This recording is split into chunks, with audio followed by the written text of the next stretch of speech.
जिनमें विवेक शक्ति का प्राधान्य होता है वे दूरदर्शी होते हैं और इसीलिए उपयुक्त मार्ग को अपनाते हैं। वही शक्ति साधारण व्यक्ति को नेता, महात्मा और युग पुरुष बनाती है। पंडित श्रीराम शर्मा आचार्य। पुस्तक का नाम विवेक की कसौटी। पुस्तक परिचय। जब हमारे सामने कोई समस्या आती है, विभिन्न प्रकार के विचार होते हैं, तब यह निर्णय करना कठिन हो जाता है कि इनमें से कौन हितकारी है और कौन विपरीत, कौन सही है और कौन गलत है। ऐसी अवस्था में सही निर्णय लेने के लिए हमारा मार्गदर्शन कौन कर सकता है? हमारा विवेक ही उन नाजुक क्षणों में हमें सही मार्ग दिखा सकता है और पतन और असफलता के गर्त में गिरकर हमें अपमानित होने से बचा लेता है। कुछ प्रश्न करने होंगे। ईश्वर ने हमें विवेक बुद्धि क्यों प्रदान की? सिद्धांतों का परीक्षण करना क्यों आवश्यक है? एक ही धर्म में विरोधी मान्यताएं होने का क्या कारण है? सभी व्यक्ति अध्ययन करते हैं पर सभी विद्वान नहीं हो पाते, इसका क्या कारण है? विवेकहीनता के दुष्परिणाम क्या हैं? आपके समक्ष प्रस्तुत है एक लघु पुस्तक जो गायत्री मंत्र के 16वें अक्षर ही पर आधारित है। यह हमें अंधानुकरण को त्याग कर विवेक द्वारा प्रत्येक विषय का निर्णय करने की शिक्षा देती है।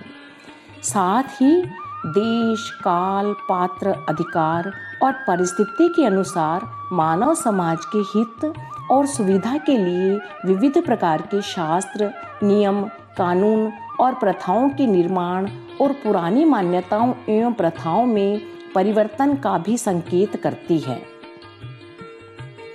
पुस्तक के कुछ अंश।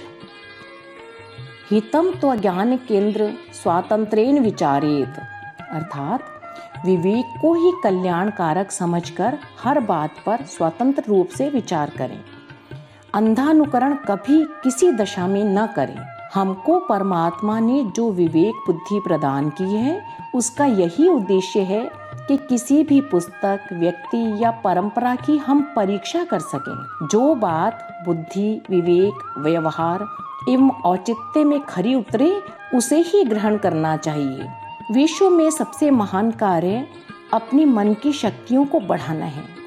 जिस प्रकार नियमित व्यायाम से हमारा शरीर विकसित होता है, उसी प्रकार मानसिक व्यायाम द्वारा मन में भिन्न भिन्न शक्तियों का प्रादुर्भाव होता है। शिक्षा ऐसी मिले कि मनुष्य का विकास उत्तरोत्तर होता रहे, वह रूढ़ियों का गुलाम न बन जावे, अन्यथा मानसिक दासता का फल भयंकर होगा। जो कुछ हमारे पूर्वज कर चुके हैं, जो कुछ हमारे समाज के बड़े आदमी कर रहे हैं, उससे ज्यादा हम क्या कर सकते हैं? हमको तो यथाशक्ति उनका ही अनुकरण करना चाहिए।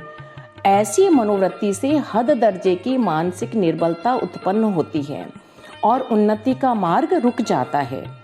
जो भी एक देश, काल, पात्र, निमित्त और कर्म के विशेष से एक आदमी के लिए धर्म है, वही दूसरे आदमी के लिए दूसरे देश, काल, पात्रता, निमित्त और कर्म के विशेष से अधर्म होता है।